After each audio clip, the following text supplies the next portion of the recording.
आज मैं यहाँ सक्सेस के बारे में बात करने आया हूँ। मैं कॉलेज जाता था, मैं दिन में 5 घंटे वर्कआउट करता था। मैंने कंस्ट्रक्शन कंपनी में भी काम किया क्योंकि उस टाइम बॉडी बिल्डिंग में पैसा नहीं था। मेरे पास फूड सप्लीमेंट्स और इक्विपमेंट्स खरीदने के लिए पैसे नहीं होते अगर मैं कंस्ट्रक्शन में काम नहीं करता, तो वो मुझे करना पड़ा। साथ ही साथ कॉलेज भी जाता था और जिम भी करता था, और हफ्ते में 4 दिन नाइट्स में 8 से 12 बजे तक मैं एक्टिंग क्लासेस भी लेता था। और इतना सब करने के बावजूद मैंने 1 मिनट के लिए भी खाली टाइम निकाल के रिलैक्स करने का बहाना नहीं बनाया। 1 सेकंड भी मैंने वेस्ट नहीं किया, और यही रीजन है कि आज मैं यहाँ खड़ा हूँ। 20 साल की एज में मैं फर्स्ट टाइम लंदन चला गया और मिस्टर यूनिवर्स कॉन्टेस्ट जीता, वो भी as a youngest contestant of Mister Universe. और इतना सब कुछ मैं कर पाया हूँ क्योंकि मेरा एक गोल था, एक विजन था। अगर तुम्हारे पास एक गोल नहीं है, एक विजन नहीं है, तुम्हें पता नहीं चलेगा कि तुम्हें कहाँ जाना है, और फिर तुम भटकते रहोगे और कभी वहां नहीं पहुंच पाओगे जहां तुम्हें जाना है। एक सर्वे के हिसाब से 74% लोगों को अमेरिका में अपनी जॉब पसंद ही नहीं है, क्योंकि वो जॉब इसलिए नहीं कर रहे हैं क्योंकि वो उनकी ड्रीम जॉब है, या वो उस जॉब तक अपने पैशन को फॉलो करते हुए आए हैं। वो बिना किसी गोल के, बिना किसी डायरेक्शन के घूम रहे थे, और सडनली उन्हें कई जॉब ओपनिंग दिखाई दी, अप्लाई कर लिया और वो सिलेक्ट हो गए, क्योंकि बिल्स पे करने के लिए काम तो करना ही पड़ता है। लेकिन जब काम करना शुरू किया तो ये एक बोरिंग रूटीन बन गया, मजा नहीं आ रहा था। अब क्या करेंगे ये लोग? सोच के देखो, सिर्फ 26% लोग अपने काम को पसंद करते हैं और पूरे पैशन के साथ में कर रहे हैं। लोग मुझे पूछते थे जब वो मुझे घंटों हैवी वर्कआउट करते हुए देखते थे कि आप 5-5 घंटे, 6-6 घंटे वर्कआउट करते हो, बट आपके फेस पर हमेशा एक स्माइल दिखाई देती है, जबकि दूसरे लोग जो आप जितनी मेहनत करते हैं बट उनके फेस की 12 बज जाती है। ऐसा क्यों है? और मैं कहता था मुझे बस अपना टारगेट दिखाई देता है, मैं उस टारगेट के लिए ये सब करता हूँ, और मुझे ये थकान होती नहीं है बल्कि खुशी होती है, और इसीलिए हमेशा एक स्माइल रहती है। मेरे सामने मिस्टर यूनिवर्स का एक गोल था। मेरा हर रेपुटेशन, हर सेट ऑफ एक्सरसाइज मुझे उस गोल की तरफ एक स्टेप और पास ले जाता था। मैं रात को सो नहीं पाता था एक्साइटमेंट के कारण। सोचता रहता था कि कब फिर से जिम जाकर वो 500 पाउंड स्क्वाट्स कर पाऊंगा। मैं एक्साइटेड रहता था हर दिन जाकर वो 500 पाउंड बेंच प्रेस करने के लिए। मैं चार्ज्ड रहता था ये सोच के कि कितना जल्दी सुबह हो और मैं सीटअप्स के 2000 रेपिटेशंस फिर से कर पाऊंगा। एक चीज मैं आपको बता दूं कि अपने गोल को विजुअलाइज करने से और उसके पीछे फोकस्ड तरीके से फॉलो करते रहने में एक तरह का मजा आने लगता है। फिर वो दौड़ भाग थकान नहीं, मजा देती है। आप थक नहीं सकते। सो लाइफ में एक पर्पस होना बहुत जरूरी है। मोहम्मद अली को मैंने अपनी आंखों से जिम में रगड़ रगड़ के मेहनत करते हुए देखा है। एक बार एक स्पोर्ट्स रिपोर्टर ने उनको जिम में सिटअप्स करते हुए देखा, तो पूछा कि वो इन रूटीन कितने सिटअप्स कर लेते हैं। तो मोहम्मद अली ने जवाब दिया, वो तब काउंट करना स्टार्ट करते हैं जब बॉडी पेन करने लगती है। इसको बोलते हैं हार्डवर्क। हार्डवर्क से कोई नहीं बच सकता अगर वो लाइफ में कुछ करना चाहता है। कोई फर्क नहीं पड़ता कि तुम कितने बड़े बाप की औलाद हो, रगड़ के मेहनत करो। कोई मैजिकल पिल नहीं है जिसे तुम खा लोगे, या कोई सक्सेस का मंत्र नहीं है जो तुम जाप कर सक्सेसफुल बन जाओगे। कोई शॉर्टकट नहीं है, कोई मैजिक नाम की चीज नहीं है इस दुनिया में। वर्क वर्क वर्क, यही एक तरीका है। मुझे इतना गुस्सा आता है जब लोग मुझसे कहते हैं कि उनके पास टाइम नहीं है जिम जाकर 45 मिनट्स भी वर्कआउट करने का, या फिर कोई और काम एटलीस्ट 1 घंटे करने का, जिससे वो फिजिकली और मेंटली इंप्रूव हो सके। इमेजिन करो आज से आप हर रोज हिस्ट्री सब्जेक्ट पढ़ना शुरू करते हो। अब सोचो 1 साल में 365 दिनों के बाद में आप कितना कुछ सीख जाओगे। या कोई और सब्जेक्ट या टॉपिक जिसके बारे में आप पैशनेट हो, उसे कंसिस्टेंटली बिना बहाने बनाए 1 साल तक पढ़ते हो या करते हो, उसमें आप कितने ज्यादा अच्छे हो जाओगे। Can you imagine?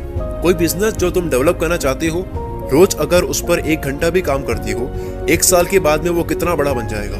कितना कुछ आप उसमें गेन कर सकते हो, और वो तुम्हें कितनी दूर तक ले जा सकता है। Can you even imagine? और इसीलिए ये चीज मुझे गुस्सा दिलाती है जब 24 घंटे एक दिन में होते हुए भी लोग कहते हैं कि उनके पास में वक्त नहीं है।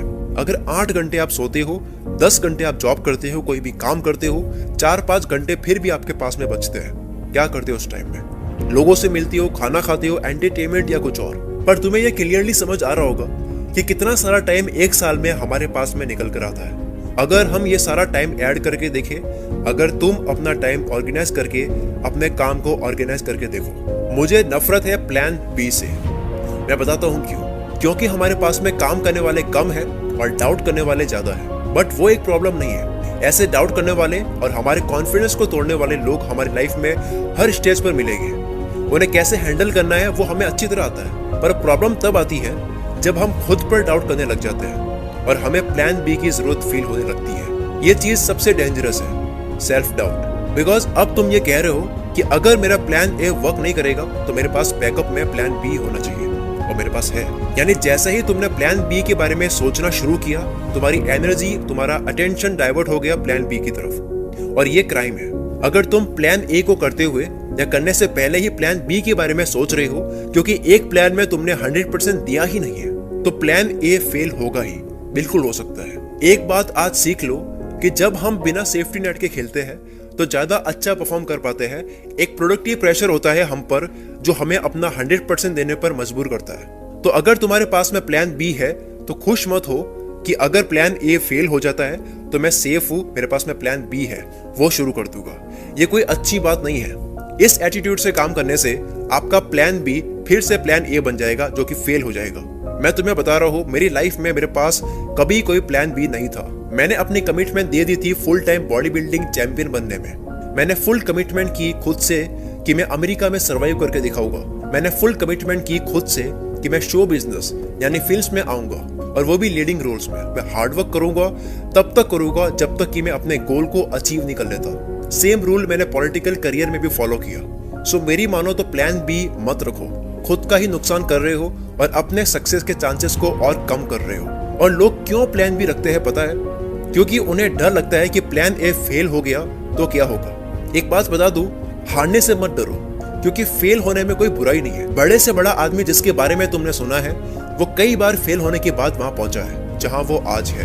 तुम्हें फेल होना ही पड़ेगा अगर सक्सेस की सीढ़ियां चढ़नी है। ऐसा कोई सक्सेसफुल इंसान नहीं है जो फेल नहीं हुआ। जो हार नहीं सकता वो जीत भी नहीं सकता। बास्केटबॉल प्लेयर माइकल जॉर्डन से एक बार इंटरव्यू में पूछा गया कि आज आप वर्ल्ड के ग्रेटेस्ट बास्केटबॉल प्लेयर हो, how does it feel? Michael Jordan ने कहा, वेल आप मेरी सक्सेस के बारे में बात कर रहे हो, आपने मेरे फेलियर्स का जिक्र नहीं किया। बट मुझसे पूछो तो मैंने ग्रेटेस्ट बास्केटबॉल प्लेयर बनने से पहले एनबीए गेम्स खेलते हुए 9000 शॉट्स मिस किए। माइकल जॉर्डन ने उस टाइम तक 9000 शॉट्स मिस किए। Can you imagine? तो क्या वो फेलियर थे? नहीं, वो उस वक्त even all time greatest basketball player है। जितने बड़े फेलियर हो गए उतनी ही बड़ी सक्सेस हो गई। हम सब फेल होते हैं, इट्स ओके। ओके क्या नहीं है पता है? मैं बताता हूँ। हारने के बाद फिर से खड़ा नहीं होना ये ओके नहीं है। फिर से फेल होने के डर से एफर्ट्स नहीं लगाना ये ओके नहीं है। खुद की किस्मत या दूसरों को ब्लेम करना ये ओके नहीं है। अपने वीक पॉइंट्स पर काम नहीं करना ये ओके नहीं है। सेम गलती फिर से रिपीट करना ये ओके नहीं है। ऐसा आदमी लूजर होता है। विनर्स फेल होते हैं, उठते हैं, फेल होते हैं, उठते हैं, हमेशा उठते हैं, कभी फिर से उठने में फेल नहीं होते हैं। वही असली विनर है। मैं खुद बॉडी बिल्डिंग कंपटीशन में फेल हुआ हूँ, वेट लिफ्टिंग कंपटीशन में फेल हुआ हूँ, पावर लिफ्टिंग कंपटीशन में फेल हुआ हूँ। मैंने ऐसी मूवी भी की है जो किसी ने नहीं देखी, बकवास थी और बकवास रिव्यूज मिले। मैं इलेक्शंस में बहुत बुरी तरह से हारा हूँ। मेरी अप्रूवल रेटिंग्स कैलिफोर्निया में 28% तक नीचे आ गई और फिर से ये रेटिंग्स ऊपर आ गई और मैंने गवर्नरशिप जीत ली। हम सब हारते हैं, इट्स ओके। इसलिए कहता हूँ हारने से मत डरो, क्योंकि हारने की चिंता करोगे तो वही रुक जाओगे। हमेशा टेंशन में रहोगे, लाइफ में अच्छे डिसीजंस नहीं ले पाओगे और काम पर फोकस्ड नहीं रह पाओगे और लाइफ में कहीं नहीं पहुंच पाओगे। हारने के डर से आप वो कर ही नहीं पाओगे जो आप करना चाहते हो। So relax, it's okay if you fail, but फिर से अपनी जान लगा दो। जो भी तुम्हारे पास है सब लगा दो। आज नहीं तो कल, देर से ही सही, लेकिन सक्सेस को तुमसे कोई अलग नहीं कर सकता। सक्सेस